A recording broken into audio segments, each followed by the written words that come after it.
Aquí en México, en el tema personal, en el tema empresarial, en el tema del poder adquisitivo, estamos conociendo recientemente que una medición del Coneval ha arrojado precisamente que el 35.7% de los mexicanos se encuentran en pobreza laboral. Vamos a saber con exactitud si esto tiene que ver con el hecho de que hayamos entrado hace casi 2 meses a este confinamiento, a este quédate en casa decretado por la autoridad sanitaria y por ello hayan parado actividades, empresas e instituciones y muchas personas hayan perdido el trabajo o ya traíamos este problema agravado de tiempo atrás. Para hablar precisamente en este contexto me acompaña esta mañana en la vía telefónica de Imagen Radio y de las noticias de sábado, José Nabor Cruz Marcelo, él es secretario ejecutivo del Coneval.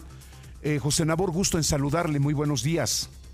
Muy buenos días, Antonio, un gusto platicar contigo y todo tu auditorio. Muchísimas gracias, platíquenos, José Nabor, ¿cómo está esta situación que recién han dado a conocer ustedes? ¿Tiene que ver o no tiene que ver con el asunto de la pandemia del coronavirus? Mira, justamente estas últimas 2 semanas hemos dado a conocer dos documentos importantes. Al que te refieres, este 35.7% tiene que ver con la pobreza laboral que reportamos para el primer trimestre de 2020. Okay. Justamente a partir del levantamiento que realizó INEGI con la encuesta nacional de empleo y ocupación en los meses de enero, febrero y marzo. Uh-huh. Este dato va a ser prácticamente el último que tengamos de manera consistente en cuanto a la información que se pueda generar del mercado laboral nacional.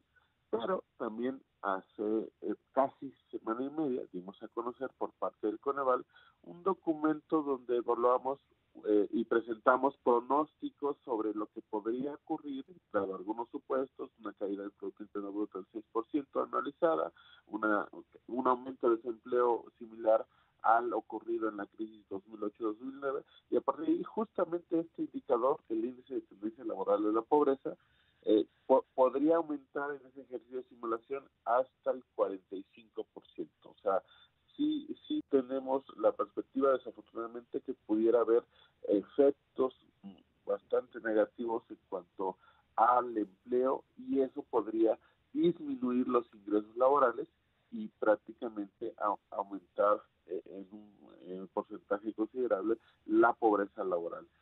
¿Por qué tomamos este indicador? Porque sí, justamente es un ejercicio que realizamos trimestralmente, la medición de la pobreza laboral, que reitero tiene que ver con el tema de los ingresos laborales de los trabajadores de nuestro país, y traíamos, se había reportado en los últimos trimestres una tendencia a la baja de este indicador. Eso querría decir que tenemos un mayor número de trabajadores que tienen ingresos por arriba del valor monetario de la canasta alimentaria. Esto había mejorado también en parte por los incrementos de los salarios mínimos de los últimos 3 años, también por una inflación relativamente estable, siempre cercana al 3.5, 4% en los últimos años, pero mientras también una de las consideraciones de este documento, que ya está en nuestra página de internet, que también puede ser consultado, pues con consideraciones sobre posibles efectos de esta contingencia COVID en la pobreza en nuestro país, pues sí estamos planteando que mientras más se alargue el parón económico, mientras más tardado sea el reinicio de las actividades económicas, indudablemente podrán afectar el ingreso laboral de los trabajadores de nuestro país, pues mayor será posiblemente el número de trabajadores que puedan aumentar en los niveles de pobreza laboral, que regularmente, reitero, reporta el Coneval de manera trimestral. Así es. José Nabor, sin lugar a dudas, este tema de la pobreza laboral lleva exactamente algo, usted corríjame si estoy mal, a la pobreza alimentaria. Y esta pobreza alimentaria tiene que ver con el incremento de los pobres que hay en este país, que hasta donde nos quedamos hace algunos meses, quizá un par de años, andábamos por los 30 millones. Después de esta pandemia del coronavirus y tomando en cuenta que muchas personas van a caer en pobreza laboral, van a perder su fuente de trabajo, su empleo, sus ingresos, ¿se tiene ya un estimado o hay algo en el horizonte que les diga a ustedes cuántos mexicanos van a caer en ese gravísimo problema de la pobreza alimentaria o el número de pobres en este país, dónde andará? Justamente, Coronel, aparte de esta medición del comportamiento del mercado laboral, de pobreza laboral, como bien lo mencionabas, reportamos cada 2 años la estimación de la pobreza multidimensional para nuestro país a partir de las encuestas nacionales ingreso-gasto a los hogares que levanta el INEGI.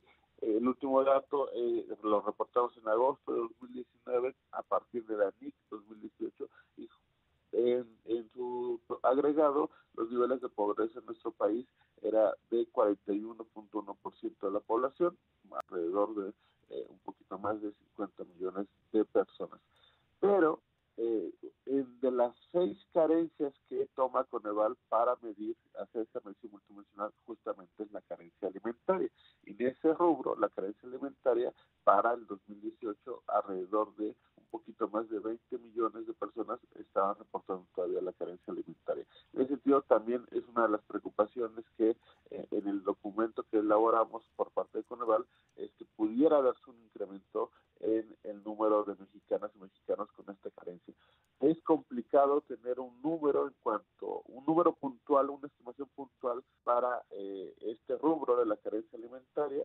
La siguiente medición la daremos a conocer el siguiente año a partir del levantamiento que el INEGI va a hacer en el segundo semestre de este año de esta encuesta, de la encuesta nacional de ingresos gastos de los hogares, donde indudablemente tendremos pues el efecto muy reciente de lo que haya de el saldo que haya dejado esta contingencia sanitaria, pero lo que sí te puedo plantear es que una de las recomendaciones del grupo de varias recomendaciones de política pública que Sí. dimos a conocer en este documento es reforzar los programas que ya ahora mismo el gobierno federal en los últimos meses había planteado previo de esta crisis sanitaria, como es el programa de abasto de leche Liconza, el Sí. programa de abasto rural Liconza, fortalecer el programa de precios de garantía, fortalecer el programa especial concurrente para el desarrollo rural sustentable y a partir de ahí también es que algunos fondos de aportaciones también tienen que fluir. Correcto. En cuanto a mejorar o prever que no se aumente la carencia alimentaria en nuestro país. Correcto. Muy bien. José Nabor Cruz Marcelo, secretario ejecutivo del Coneval, le agradezco que haya tomado nuestra llamada esta mañana y conversado con nosotros sobre estos temas tan sensibles y por supuesto del interés de todos los mexicanos. Que tenga buen día, José Nabor. Muchísimas gracias. Cuídese. Igualmente, muchas gracias. Buen día. Muchas gracias, muy buenos días. Es José Nabor Cruz Marcelo, secretario ejecutivo del Coneval, esta mañana con usted aquí en las noticias de sábado de Imagen Radio. 8 de la mañana con 25 minutos. Hacemos una pausa y volvemos.